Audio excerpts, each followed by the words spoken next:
قتل حسین اصل میں مرگ یزید ہے، قتل حسین اصل میں مرگ یزید ہے، اسلام زندہ ہوتا ہے ہر کربلا کے بعد۔ آداب ناظرین، میں عرفان راہی TFI اردو میں آپ کا بہت بہت استقبال کرتا ہوں۔ ہمارے خاص پروگرام ہماری زبان ہماری تہذیب میں آج ہمارے مہمان ہیں حضرت مولانا یحییٰ ارسلانی صاحب۔ حضرت مولانا یحییٰ ارسلانی صاحب جنوبی مغربی دہلی کے نائب قاضی ہیں دارالقضا کے۔ آپ بہت دیگر تنظیموں سے بھی جڑے ہیں جیسے جمعیت علماء ہند، جماعت اسلامی ہند، اور آپ علیمیہ پبلک لائبریری کے بانی بھی ہیں۔ آئیے ان سے بات کرتے ہیں۔ حضرت مولانا صاحب، آپ کا بہت بہت استقبال ہے ہمارے اسٹوڈیو امردرس کے TFI اردو میں۔ بسم اللہ الرحمن الرحیم، الحمد للہ، التحیات للہ، والصلاة والسلام علی رسول اللہ وعلی آلہ واصحابہ اجمعین، اما بعد۔ بہت مشکور ہوں آپ حضرات کے درمیان یہاں پہنچ کر کے، اور بات شروع کرنے سے پہلے اسٹوڈیو کے چیئرمین بھوپندر سنگھ ترنگا صاحب، میں ان کا بہت بہت شکریہ ادا کرتا ہوں۔ اس چینل TFI اردو ترنگا فاؤنڈیشن، اس کے کارکنان، ذمہ دار، جو بھی اس میں سہیوگی ہیں، کام کرنے والے ہیں، میں ان سب کا شکریہ ادا کرتا ہوں کہ انہوں نے مجھے یہاں تک اپنی بات پہنچانے کے لیے آنے کا زحمت دی، اور میں اس کو قبول کرتے ہوئے آپ حضرات کے سامنے حاضر ہوں۔ جی، بہت بہت شکریہ، آپ کا بہت بہت استقبال۔ حضرت مولانا، میں سب سے پہلے آپ کے نام پر آنا چاہوں گا۔ ارسلانی آپ لکھتے ہیں، مولانا یحییٰ ارسلانی، تو آپ کی تعلیم و تربیت، آپ کی پیدائش، آپ کہاں ہے آپ کا آبائی وطن؟ جی میں تو سہارنپور کے ایک گاؤں میں، دیہات میں رہنے والا ہوں۔ میرے زمانے میں تو وہاں اسکول بھی نہیں تھا، دور دراز اسکول میں جانے کا اتفاق ہوا۔ جی، بارش کا موسم تھا، کپڑے بھیگے ہوئے، واپسی ہوئی، والدہ نے کہا کہ ہم اتنی دور اسکول میں بھیجنے سے اب عاجز ہیں، تو مجھے مسجد کی، گاؤں کی مسجد میں بھیجنا شروع کر دیا گیا۔ وہاں میں نے پڑھا لکھا، اور وہ حضرت سنسار پوری رحمۃ اللہ علیہ کے خلفاء میں سے تھے، ایک صاحب دل اور تصوف سے جڑے ہوئے حضرات میں سے تھے، اور وہ حافظ قرآن تھے۔ 40 سال میری مسجد میں رہے۔ میں نے شروعات سے لے کر کے اختتام قرآن تک انہی سے حاصل کیا علم۔ پھر اس کے بعد دارالعلوم آ گیا۔ ہماری والدہ بڑی پڑھی لکھی تھی اور تقوی دیانت داری کی مشہور تھی، آس پاس کی عورتیں بھی ان کے پاس میں پڑھنے کے لیے آتی تھی، مسائل جو ان کو یاد ہوتے تھے بہشتی زبر وغیرہ سے دیکھ کر کے ان کو بتلایا کرتی تھی۔ خاص طور سے عورتوں کے اندر وہ اس وقت ایک کتاب پڑھا کرتی تھی، اور اس کی تعلیم ہوتی تھی، 2-4 عورتیں اکٹھی ہو جاتی تھی، وہیں سے یہ تحریک ملی ہے، اور وہیں سے اور بھی بہت سارے ہمارے گاؤں میں آج حافظ عالم، 500 سے زیادہ حافظ ہیں، اور لگ بھگ 10 کے قریب علماء موجود ہیں۔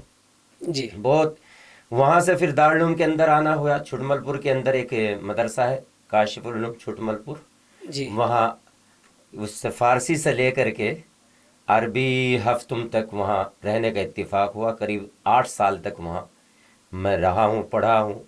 وہاں سے املا سیکھنا، نقل کرنا، اور ساری چیزیں وہاں سے بولنا سکھانا۔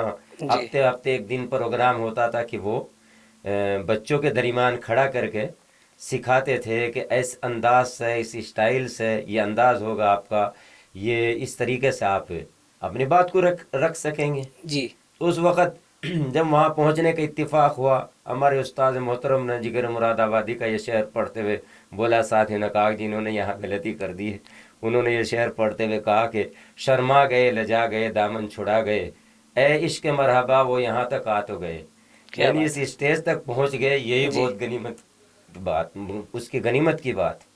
تو اس طریقے سے پھر دارالعلوم کے اندر داخلہ ہو گیا، الحمدللہ وہاں پڑھنے لکھنے کا۔ دارالعلوم دیوبند، دارالعلوم دیوبند جی، جو مغربی ایشیا کا بہت بڑا ادارہ ہے، اور اس کے اندر ماشاءاللہ فری آف کاسٹ تعلیم ہے، جو سرکار سے کسی طرح کی کوئی ہیلپ نہیں لیتا ہے، سب لوگوں کے چندے سے اس کا اخراجات پورے ہوتے ہیں۔ اس میں داخلہ لے کر کے پڑھنے کا اتفاق ہوا، اور پھر وہاں سے فراغت کے بعد میں گاؤں میں رہنے کا اتفاق ہوا، اور پھر وہاں سے الحمدللہ یہ سفر دلی تک کا طے ہوا۔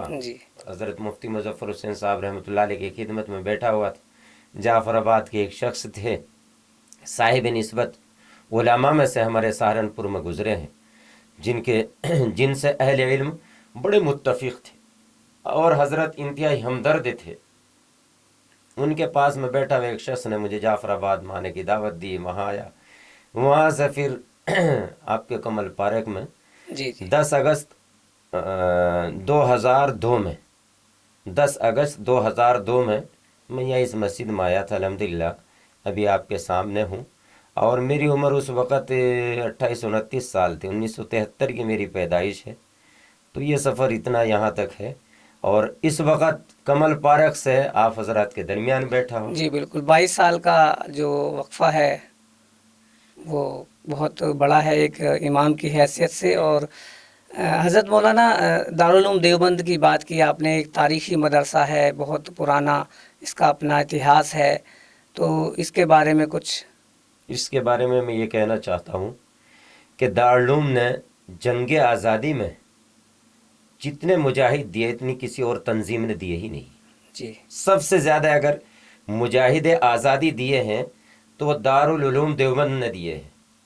ایک ایسا ادارہ ہے کہ انگریزوں کے خلاف فتویٰ دینا، انگریزوں کے خلاف ایک محاذ قائم کرنا اور لوگوں کو جوڑنا، جس میں سرخیل علماء دیوبند میں سے حضرت مولانا شیخ الہند مفتی محمود صاحب رحمۃ اللہ علیہ ہیں، جو ایک لمبا زمانہ تک مالٹا کی جیل میں رہے. جی اور تحریک ریشمی رومال ان کی بہت مشہور تحریک جی ہے. بالکل. جو لوگ یہ کہتے ہیں کہ ہندوستان کی آزادی میں مسلمانوں نے کچھ کردار نہیں ادا کیا، دراصل وہ خود نابینا ہیں اور اندھے ہیں. انہوں نے ہندوستان کی تاریخ کو پڑھا ہی نہیں. اچھا، میں حضرت میں آنا چاہوں گا. محرم الحرام کا یہ ایک مہینہ ہے جس کو اسلام کا نیا سال بھی اس کو کہا جاتا ہے. 1400 جو ہجری ہے اس کی شروعات اسی مہینے سے ہوتی ہے. تو محرم کی کچھ فضیلت ہمارے ناظرین کو بتائیے کہ محرم اصل میں کیا ہے، اور پھر یوم عاشوراء پہ میں آؤں گا. محرم کی فضیلت، سب سے بڑی فضیلت تو یہی ہے کہ اسلامی تقویم کے اعتبار سے یہ پہلا مہینہ گنا جاتا ہے. جی کہ اسلامی تقویم، اسلامی کیلنڈر کے اعتبار سے محرم الحرام کا پہلا مہینہ یہ گنا جاتا ہے، اور اشہر حرم میں سے ہے. قرآن کریم میں بھی اشہر حرم کو بیان کیا، ان عدت الشہور عند اللہ ثنا عشر شہرا، مہینوں کی تعداد 12 ہے، اور اشہر حرم جو مہینے کہلاتے ہیں وہ 4 مہینے کہلاتے ہیں. ان میں سے ایک محرم الحرام کا مہینہ بھی ہے. اور یہ اس مہینے کی ابتدا اس لیے ہجری اس لیے لکھا جاتا ہے کہ نبی کریم صلی اللہ علیہ وسلم نے مکۃ المکرمہ سے مدینۃ المنورہ کی جانب جو سفر کیا تھا، اس سے اس کو جوڑ کر کے ہجری لکھا جاتا ہے. ہجرت سے ہجری بنا. جی، ہجرت سے ہجری. جی جیسے حمزہ عین لکھ دیا جاتا ہے سن انگریزی سن لکھنے کے بعد میں، اور عین لکھ دیا جاتا ہے اردو کے اندر، اس سے عیسوی مراد ہوتا ہے، جی سن عیسیٰ علیہ الصلاۃ والسلام مراد ہوتا ہے. جی ایسے ہی یہاں ہا بنا دیا جاتا ہے، 2 چشمی ہا، سن لکھ کر کے، اسلامی سن ڈال کر کے، جیسے سن 1447، سن 1446، وہ ڈالنے کے بعد میں ایک ہا لکھ دیا جاتا ہے جو اس کی طرف اشارہ ہے، ہجری کی، ہجرت کی طرف. جی. میں یوم عاشوراء پہ آنا چاہوں گا. یوم عاشوراء کے روزے کتنے ہیں، کیا ہے اس کے مطلب؟ یوم عاشوراء کے بارے میں کچھ بخاری شریف کے اندر حدیث موجود ہے. اللہ کے رسول صلی اللہ علیہ وسلم نے صحابہ کرام سے معلوم کیا، صحابہ کرام نے عرض کیا کہ اللہ کے رسول صلی اللہ علیہ وسلم اس میں خاص طور سے یہودی بھی روزہ رکھتے ہیں. مدینے کے اندر آپ صلی اللہ علیہ وسلم موجود تھے اس وقت. اللہ کے رسول صلی اللہ علیہ وسلم نے ان سے معلوم کرایا کہ یہودی لوگ کیوں روزہ رکھتے ہیں اس میں. انہوں نے فرمایا کہ اس دن حضرت موسیٰ علیہ الصلاۃ والسلام کو دریائے نیل سے پار ہونے میں اللہ تعالیٰ نے کامیابی عطا فرمائی تھی. کہ فرعون نے جو ظلم زیادتی کیا ہوا تھا اور مصر کی سرزمین کو چھوڑ کر کے وہ ایک میدان تیہ کی طرف بڑھ رہے تھے، اور بہت بڑا سمندر ہے دریائے نیل، اس کے اندر اللہ تعالیٰ نے راستے نکال دیے تھے، اور موسیٰ علیہ الصلاۃ والسلام جو ایک جلیل القدر نبی اور ان کے متبعین وہاں سے پار ہو گئے، اور اس میدان تیہ کے اندر آپ سکون پذیر ہو گئے. تو اس خوشی میں یہودی روزہ رکھتے ہیں. تو نبی کریم صلی اللہ علیہ وسلم کو جب یہ اطلاع ملی تو نبی کریم صلی اللہ علیہ وسلم نے فرمایا کہ میں اپنے بھائی موسیٰ علیہ الصلوۃ والسلام سے زیادہ قریب ہوں جی اور میں انشاءاللہ روزہ رکھوں گا. آپ صلی اللہ علیہ وسلم نے روزہ رکھا جی اور یہ فرمایا کہ 2 روزے رکھا کرو، 9 کا اور 10 کا، 10 کا اور 11 کا، 2 روزے. 10 کا مین ہے، جی اس کے ساتھ میں ایک پہلا روزہ لگاؤ 9 تاریخ کا، اور یا اگر 9 کا نہیں رکھ سکے 10 کا رکھ لیا ہے تو 11 اس کے ساتھ میں جوڑو. اور بخاری کے اندر یہ حدیث ہے، عائشہ رضی اللہ تعالیٰ عنہ نے اس روایت کو نقل فرمایا ہے. اور پھر اللہ کے نبی نے یہ بھی فرمایا کہ فرض روزوں کے بعد میں جی بہت بڑا ثواب ان روزوں کا ہے. ہمارے یہاں سبحان اللہ. اس کا اہتمام کرنا چاہیے. جی اور خرافات سے ہٹ کر کے اگر آدمی روزہ رکھتا ہے جی تو روزے کے اندر میں تو یہ سمجھتا ہوں کہ اصل حسن اور حسین رضی اللہ تعالیٰ عنہما کی یاد ہی یہ کر رہا ہے. یہ بھوک سے رہ رہا ہے اور اللہ کو راضی کر رہا ہے، یہ پیاس سے رہ رہا ہے تاکہ جو آدمی بھوکے ہیں اس کو بھوکا رہنے سے یہ احساس پیدا ہو جائے کہ بھوکا رہنے میں کیا حکمت ہے. جی اور ایک طرف ہم یہ بھی کہتے ہیں کہ حضرت حسن اور حسین رضی اللہ تعالیٰ عنہما بھوکے پیاسے شہید ہوئے تھے تو ان کے اس میں روزہ رکھا جائے جی، اور اللہ کو راضی کیا جائے. اللہ کے رسول صلی اللہ علیہ وسلم نے تو یہ فرمایا کہ اس کی فضیلت تو ان کی شہادت سے پہلے بھی تھی. اس محرم الحرام جی. کی فضیلت حسن حسین رضی اللہ تعالیٰ عنہما کی شہادت سے بھی پہلے سے موجود ہے. یعنی کہ یہ پہلے سے ہی محرم کا جو مہینہ ہے وہ پاک عظمت مانا والا جاتا ہے، عظمت والا مانا جاتا ہے اور اس کی بہت خصوصیات ہیں. بے شک بے شک بے شک. اب میں حضرت جو کئی بار اکثر جو کچھ ناظرین ایسے ہیں ہمارے جو نہیں جانتے حضرت حسن حسین ان کے بارے میں کہ آپ کون تھے، آپ ان کی شہادت کیسے ہوئی، کچھ اس پر روشنی ڈالیے. حضرت حسن اور حسین رضی اللہ تعالیٰ عنہما دونوں صاحبزادے حضرت علی مرتضیٰ رضی اللہ تعالیٰ عنہ کے اور حضرت فاطمہ رضی اللہ تعالیٰ عنہا کے وطن سے ہیں. جی فارسی کا ایک شعر ہے، محمد گلستو علی بوئے گل، محمد گلستو علی بوئے گل، بود فاطمہ ازی برگ گل. محمد تو پھول ہیں، جی. محمد صلی اللہ علیہ وسلم پھول ہیں اور علی اس کی خوشبو ہیں. کیا بات ہے. اور پھر اگلے شعر کے اندر فرمایا بود فاطمہ ازی برگ گل، کہ اس پھول کی جو پتیاں ہیں وہ حضرت فاطمہ رضی اللہ تعالی عنہا ہیں. جی محمد گلستو علی بوئے گل، بود فاطمہ ازی برگ گل، جو اترش برآمد حسین و حسن. حسین و حسن رضی اللہ تعالیٰ عنہ کی شکل میں جو عطر نکلا ہے جی پھول کو مسلنے سے تو وہ حسن اور حسین رضی اللہ تعالیٰ عنہما کی شکل میں ہے. پھر آگے فرمایا دماغ معطر شد امام رسول، کہ ان دونوں بچوں کو دیکھ کر کے اللہ کے رسول صلی اللہ علیہ وسلم کا دماغ معطر رہتا تھا. یہی وجہ ہے کہ آپ صلی اللہ علیہ وسلم عبادت میں ہیں، سجدے میں پڑے ہوئے ہیں، حسن حسین آپ کی گردن پر آپ کی پشت پر بیٹھے ہوئے ہیں، اور کبھی آپ اتحیات میں بیٹھے ہوئے ہیں. حضرت حسن رضی اللہ تعالیٰ عنہ آپ کے زانو مبارک پر بیٹھے ہوئے ہیں اور آپ ان کی رعایت کرتے ہو اور لمبا وقفہ اس کے اندر گزارا کرتے. پیارے نواسے تھے آپ، پیارے بہت پیارے نواسے تھے. حضرت جو یہ یوم عاشورہ منایا جاتا ہے، ایک مسلمانوں کا بڑا طبقہ ہے جو اس پر یوم عاشورہ کو مناتا ہے، تو اس دن اصل میں کیا کرنا چاہیے، کیا پیغام ہونا چاہیے امت مسلمہ کو، آپ کیا پیغام دینا چاہیں گے؟ امت مسلمہ کے لیے تو اس کے اندر بڑے پیغامات ہیں اور اس کے اندر بڑی حکمتیں ہیں. جی کہ اس مہینے کے اندر جیسے حسن حسین رضی اللہ تعالیٰ عنہما نے باطل کے خلاف سینہ سپر ہو کر کے اپنی جان کی شہادت دے دی ہے. آج بھی اس طرح بہت سارے مواقع آتے ہیں، جیسے غریبوں کی خدمت کرنا ہے، ملک کی خدمت کرنا ہے، ملک کے اندر رہتے ہیں یکجہتی کا پیغام عام کرنا ہے اور عوام کو اس پیغام کی آواز بنانا ہے اور معاشرے کی آواز بنا کر کے اس پیغام کو ہم اس کونے سے لے کر کے اس کونے تک، اس کنارے سے لے کر کے اس کنارے تک پہنچا سکتے ہیں. یہ خدمتیں ہیں. اور پیغام یہ ہے کہ ہم ایک دوسرے سے اختلاف نہ رکھیں، اچھی سوچ پیدا رکھیں. معاشرہ اچھا تبھی بن پائے گا کہ جیسے انہوں نے ساری چیزیں اپنے اوپر لے کر کے اور اللہ کو راضی کرنے کے لیے اپنے آپ کو شہید کر دیا اعلیٰ کلمت اللہ کے لیے. اور جب اچھا کام کیا جائے گا اور اچھا کام ہوگا تو اس سے اپنے بھی اور پرائے بھی متفق ہوں گے۔ شہادت ہوئی کربلا میں، تھوڑا سا اس پر روشنی ڈالیے کہ یہ جو پورا سفر رہا کربلا کا، کون کون لوگ تھے ساتھ میں جو شہید ہوئے، یزید سے کیا بیر تھا، تھوڑا سا اس پر تھوڑی سی روشنی مختصر سی ڈال یزید تو دیجیے۔ اس وقت کا حکمراں تھا۔ جی، کہاں کا تھا، مطلب کس طریقے، پورا تھوڑا سا بتا دیجیے کربلا ناظرین۔ کے یہ بہت مشہور کتابوں کے اندر آپ پڑھ لیں گے، جی بتلانے سے آگے پیچھے ہو جاتا ہے۔ جی جی جی اس کے اوپر مولانا ابوالکلام آزاد کی بھی کتاب ہے جی واقعہ کربلا، اور بہت حضرات کی ہے، جی بہت حضرات نے اس کے اوپر بہت کچھ لکھا گیا، بہت کچھ لکھا ہے، جی اور اتنا لکھا ہے کہ آج اس کو ہم پڑھنے والے ہونے چاہیے۔ بالکل واقعہ کربلا کہ دراصل وہاں بیعت وغیرہ کا مسئلہ تھا کہ جو یزید کو امیر مانے، اور ظاہر سی بات ہے جو حق سے واقف ہوتے ہیں اور حق کو پہچاننے والے ہوتے ہیں، باطل کو پہچاننے والے ہوتے ہیں، وہ حق کو باطل سے نہیں ملاتے۔ جی قرآن میں ہے، اللہ تعالیٰ نے ارشاد فرمایا وَلَا تَلْبِسُوا الْحَقَّ بِالْبَاطِلِ، باطل کو حق کے ساتھ نہ ملائے۔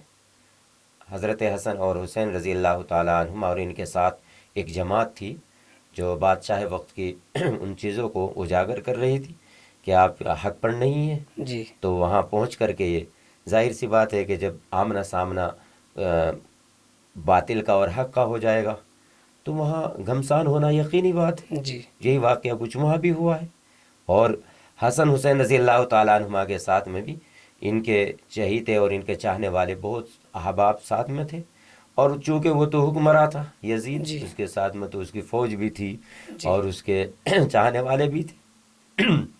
تو واقعہ یہ بنا کہ حضرت حسن اور حسین رضی اللہ تعالیٰ عنہما دونوں شہید ہو گئے، جی اور سچا وفادار اور سچا جانشی وہی کہلایا کرتا ہے کہ جی جو اپنے آپ کو حق کی خاطر جی شہید کر ڈالے۔ اور یہی وجہ ہے کہ ان کی شہادت کو آج بھی ایک طبقہ شریعت کے دائرے میں رہ کر کے یاد کرتا ہے، اور ایک طبقہ بڑی افراط اور تفریط کے شکار ہو کر کے یاد کرتا ہے۔ جی اب وہ اس کے پیچھے بہت لمبا فلسفہ ہے، وہ جی کیوں جی ایسا کرتے ہیں بالکل جی۔ بالکل اور حد تو یہ ہو جاتی ہے کہ اس تعزیہ بنانے کے بعد میں کچھ لوگ تعزیہ کو تو انسان بناتے ہیں نا، جی تعزیہ کاغذ پنی سے اور بانس کی وہ چھڑی ہوتی ہے اس سے بناتے ہیں، کھپچی سے، تو اس کو بنانے کے بعد میں پھر اس کو ایک شکل دی جاتی ہے، اور پھر اس کے نیچے سے بچوں کو نکال ہاں، کر کے منتیں مانگی مانگتے ہیں۔ جاتی ہے۔ بہار میں کچھ ایسے لوگ ہیں جو ہندو ہیں، غیر مسلم ہیں، لیکن وہ بڑی شدت سے تعزیہ بناتے ہیں، مناتے ہیں، اور پھر اس کو دفناتے بھی ہیں۔ وہ پورا گاؤں کا گاؤں پورا ہندوؤں کا ہے، لیکن وہ تعزیہ جب آتا ہے محرم تو پورا غم مناتا ہے اور اس میں شریک رہتا ہے، یوم عاشورہ مناتا ہے۔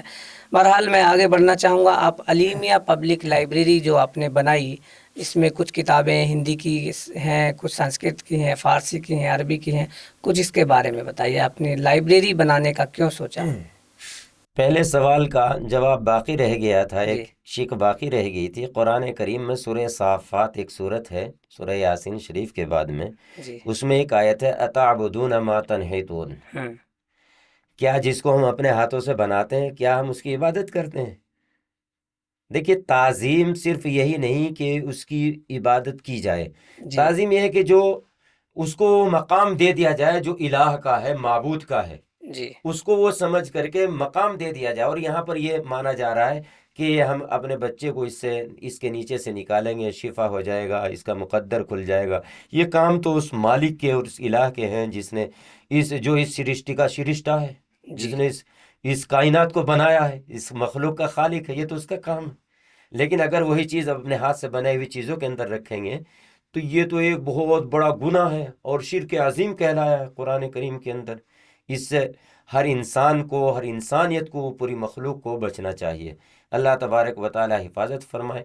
آپ کا سوال محترم یہ ہے کہ علیمیہ پبلک لائبریری کیا ہے جی اور کیوں اس کو ہم وجود میں لائے ہیں؟ دراصل میں جب پڑھائی کرتا تھا تو میرے والد صاحب رائے پور سے بھی وابستہ تھے، چونکہ ہمارے استاد لے جایا کرتے تھے، ہمارے والد صاحب تو ان پڑھ آدمی تھے، تو رائے پور میں جاتے تھے۔ اور والد صاحب جب ہم چھوٹے تھے تذکرہ کیا کرتے تھے کہ ایک مولانا علیمیہ ہے اور وہ لکھنؤ سے آتے ہیں، حضرت مولانا شاہ عبد القادر صاحب رحمۃ اللہ علیہ کی خدمت میں۔ حضرت والد صاحب کی بھی ہماری ملاقات ہوئی.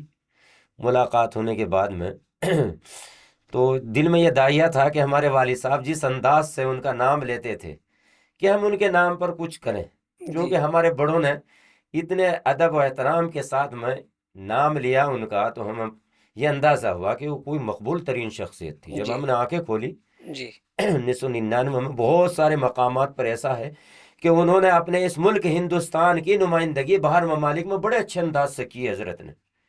اور میں تو تعجب میں جاتا ہوں کہ اتنا بڑا محقق حضرت مولانا سید ابو الحسن علی میاں ندوی رحمۃ اللہ علیہ، جن کے نام پر ایک روڈ بھی نہیں ہے ہمارے ملک کے اندر، شارجہ کے اندر حضرت مولانا سید ابو الحسن علی میاں ندوی رحمۃ اللہ علیہ کے نام پر ایک روڈ کا نام ہی مستقل ہے، شاہراہ ابو الحسن علی میاں.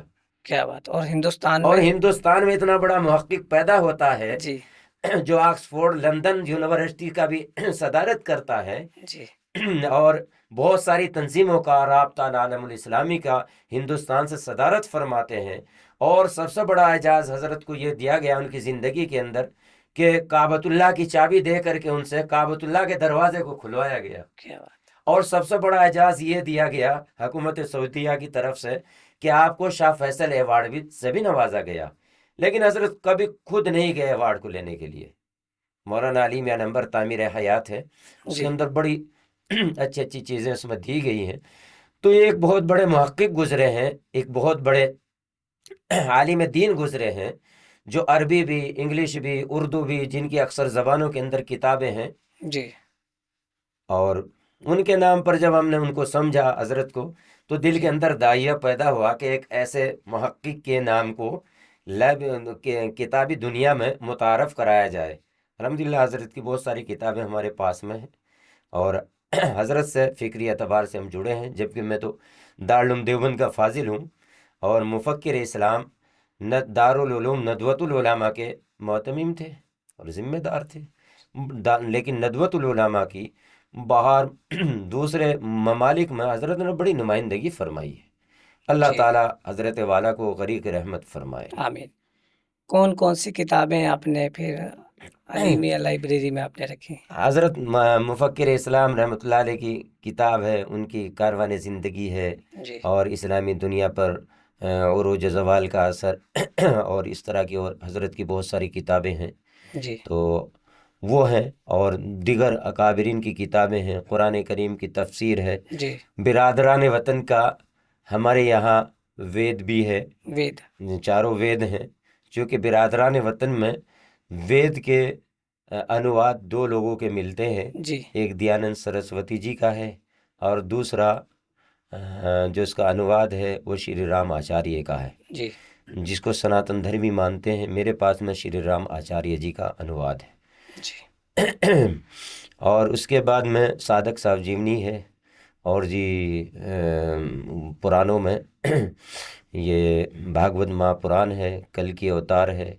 اور میرے پاس میں کہ ان کی وہ رامائن ہے والمیکی جی کی.